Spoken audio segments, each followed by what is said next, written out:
Hello people, thanks for watching the video. In this one, it's just realistically embracing the happiness that I'm feeling, and I'm sure many other people with sense is feeling, that the Supreme Court in Britain ruled that biology goes and is defined by men are men and women are women. Not you can choose what you want, decide to be what you want. Because if we didn't stop the line now, or we didn't draw the line in the sand now, where would it end? 40-year-old men could decide, where would it go that a 40-year-old man, a 40-year-old 6'4" man could decide he's 5 years old and wants to go in primary school and sit with children and go into the same toilets as the girls, because he decides that's what he is. Do you see the insanity? Or I decide that I'm a cat for the rest of the video and just sit and meow. Do you see how crazy that is? So I think the problem is there's a fundamental mental illness epidemic, pandemic. That's the real problem. That's the real pandemic and epidemic that we're witnessing in the world right now. Mental illness, insanity that's not been addressed, and it's actually being pushed by people in power in the court systems, laws, governments, etc. And I think they all should be held accountable, because at the end of the day, if you are in a job and you're doing it wrong or you're doing damage, you should be fired at a minimum.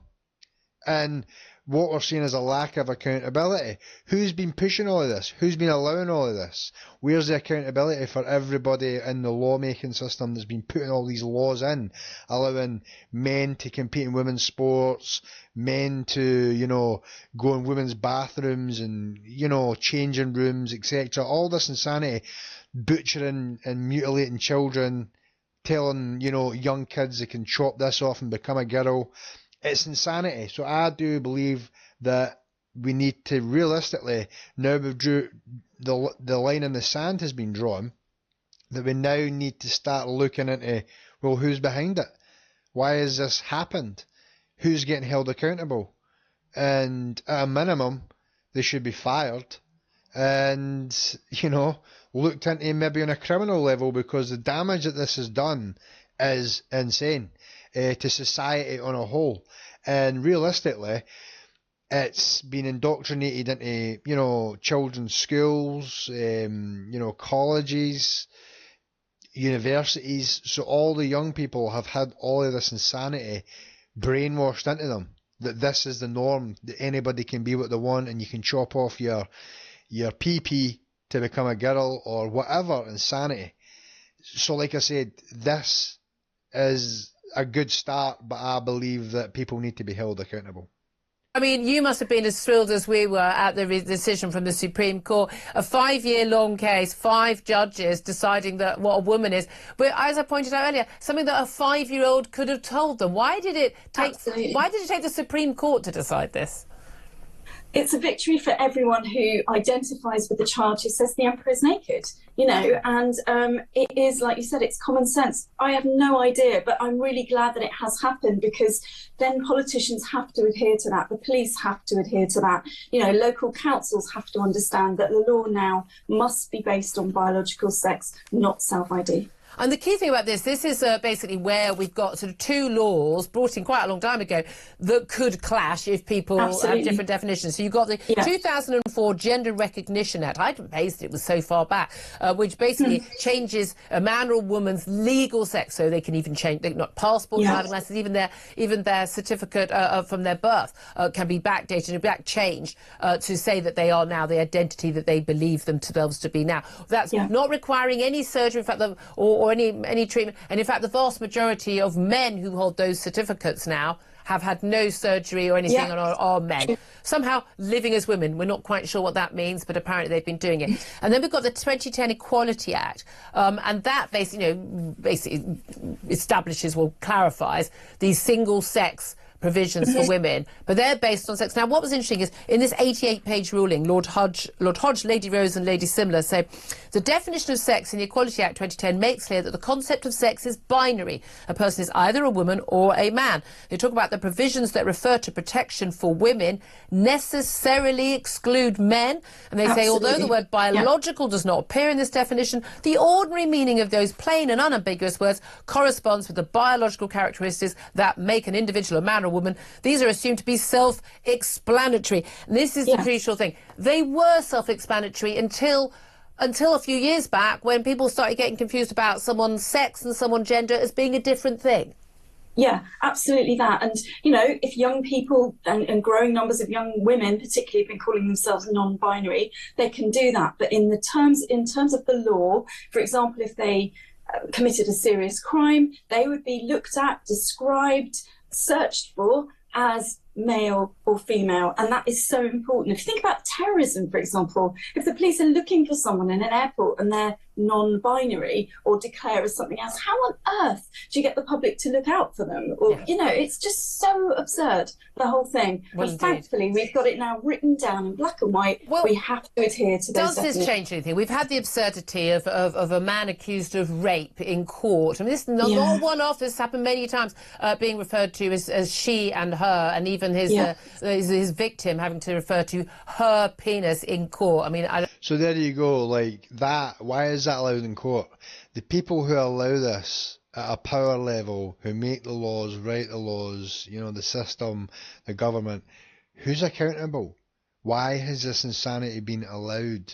It's mental illness. It should not be allowed to overflow into society and be pushed upon society as if it's normal.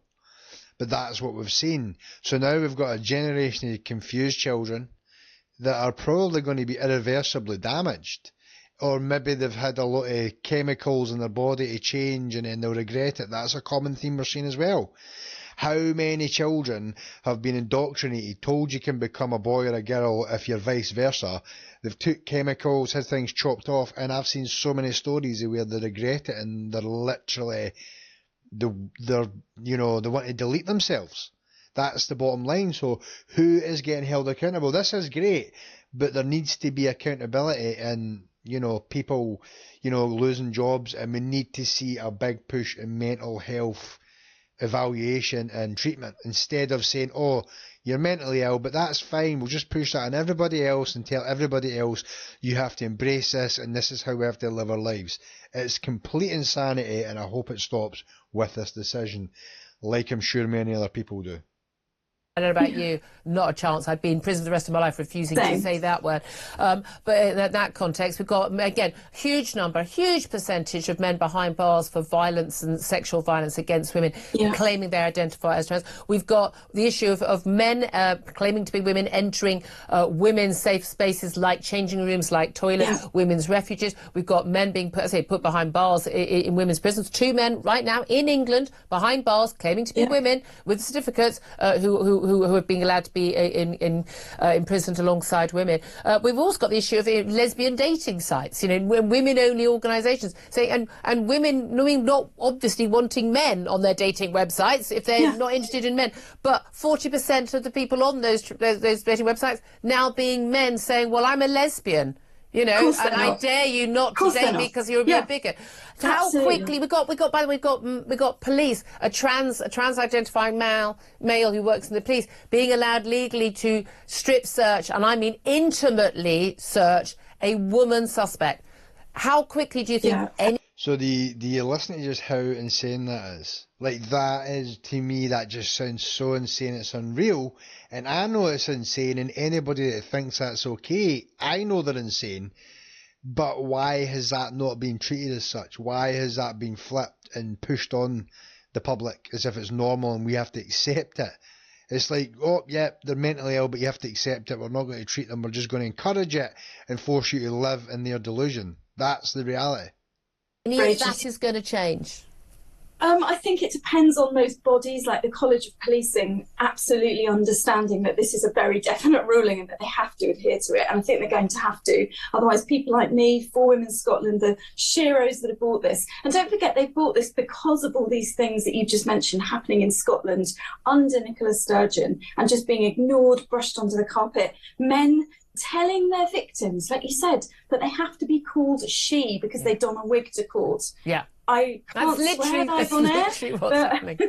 Yeah. Yeah, but thankfully we can stop that now. And if courts and the police don't adhere to that, then they can be legally challenged because it's there written into the law. But this is the thing. Well, we have to keep going through those challenges. We've got these women, we've got nurses being forced to undress in the changing room for women with a male doctor saying, oh, I'm a trans woman, I'm going to go in there and change and just look at the women. So see, that's the point as well. I've seen since this ruling, I've seen these, insane people who think they're women but they're men, and then women who think they're men. It's mental illness, sitting crying about my rights and I feel vulnerable and all this insanity. But what about women who are in changing rooms having men coming in and watching them getting changed and getting their tackle out and whatever? And it is insane. What about the rights for people who are not comfortable with it, living with mental illness being pushed on them? And that is the reality, because at the end of the day, it's a minority, right, who's been given an exemption for their mental illness. Right now, if you're gay or lesbian, that's fine, right? But you can't expect us to then take it further and believe that you're a man, but you're actually a man, but you're a woman, and we have to just pretend that you're a woman. We know you're not a woman, but we have to go along with this insanity. So that's what I'm saying. We need to start either, people who have been pushing this and allowing this, getting them to lose their jobs or, get mental health checks or something, because the fact that it even got this far shows you that the problem is insane. And it's okay changing the law, but there's going to get pushback, there's going to be people fighting it, but they're all mentally ill. There needs to be accountability, and there needs to be somebody like the Supreme Court who says, right, yous are mentally ill, you need to get evaluated. You either need to stop it or you get evaluated. I don't know the exact answer, but what I do know is that there is people who have been pushing this upon the public, and it's literally devastated a generation. You can't just get away with that, in my opinion. Necessary. We've got the same issue in other hospitals. We've got social services saying that a boy who identifies as if he's a girl can be put in the same room as a girl. I mean, a teenage boy with a teenage girl against her will. We've got the Boy Scouts, the guy. We have got this going on. We've got it in schools. We've got it across the board. This is across the board. It's happening on a grand scale. We've got men competing, cheats we used to call them, in women's sports and winning, whether it's pool, darts, football, cricket, whatever it is. But do we have to have an individual challenge in every individual case, or can this court ruling stop it today? It should. If all of those public services that are involved in this don't adhere to this law, expect to be challenged, because we're going to. We crowdfund and we get those legal challenges, and now we're going to win. We win anyway. We've won the majority of these cases. If you look at other legal bodies that don't like this, Good Law Project, for example, they lose all of their cases. They really do. Women are just adhering to the law, and we do win. So we'll challenge every single time that those services misinterpret the law, and now it's likely that we will win much more than we did anyway. But you mentioned lesbian dating sites. I've got a friend at the moment trying to set up a lesbian-only evening in the middle of London, and having to get statements from people like me to this London council to say that she's legitimately okay to do that. Now, hopefully, she'll be allowed to do it. But this is 2025. Didn't we get rid of all of this prejudice and, sexism? If you're a man, why do you want to attend a group for lesbians? Why would you want to do that? Because you're a straight man. It's a simple. So that's what I'm saying. It's like, I think that's insane. And the only thing you can classify it as mentally ill. Like, how can you say, oh, yeah, they're right, a man can be a woman? If you believe in that, you're insane. You are categorically insane, and I'm not even a professional, but I can tell you're categorically insane. Now, there's one thing, right, where you're attracted to what you're attracted to and you can't help that, right? So if you're gay, like if you're a man and you're attracted to a man, you can't help that, right? That's fine. But just keep your private life to yourself. And if you're a woman and you're attracted to a woman, that's fine. But keep your private life to yourself. But to be pushing everything else and forcing us to live in a delusion for a minority is insane. And like I said, it has to stop, and it looks like it will, but we know it's going to get challenged, and it better not get overturned, or it just shows you that the world is completely insane. I'm actually shocked that they ruled this to be the thing, but the bottom line is, when you know it's common sense, that is crazy when you're shocked that something that makes so much sense is actually being accepted into law. Because we've had this craziness pushed on us that women can be men and men can be women, and you can be intergender, bigender, binary, non-binary, all these different genders. It is insanity that has been left unchecked and pushed by people in power and allowed. But it's as simple as that. Yeah, you're a predatory straight man is what you are. Just finally, look, you had a lot of problems with Keir Starmer over a number of different issues, with fuel allowance and things like that as well. But fundamentally, there was the real breakup was over the issue of you refusing to back down and not stand up for women's rights. And also, I'm sorry, it's not even women's rights, it's sanity, just standing up for sanity and truth. It's not a belief, it's reality. What is your message to Keir Starmer today? I'd love to get a giant "I told you so" t-shirt, but I'd need a different one for every day at the moment, given especially the local election forecast coming up. But I think, listen to women. And actually, when you don't listen to women, this is what happens. We're on the right side of the law, and we're on the right side ethically and morally. We're going to keep winning. You're on the right side of history and sanity. Yeah, sanity. And the bottom line is, this is what I'm saying. This is why I'm talking about how it's like insane, because you had people in power. If you were to ask anybody, like, say if it was a TV interview and the host pushed, say it was a politician, to say, can you define a man or a woman? None of them would do it. Anybody can be what they want. So this is what I'm saying. Even Keir Starmer couldn't define what a man or a woman is.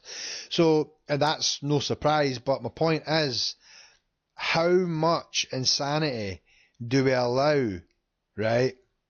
Now, the people who are when you're talking about the people who are the transgenders and the non-binaries, they are mentally ill.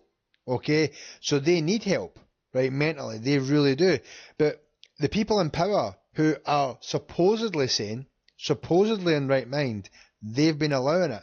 So where's their repercussions? Where's their accountability? Where's their punishment for, like I said, destroying a generation?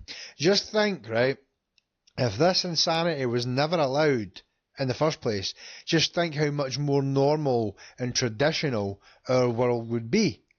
And also you add into that feminism, which is another insane tool to destroy society that's been pushed. It's all a remedy for a disaster.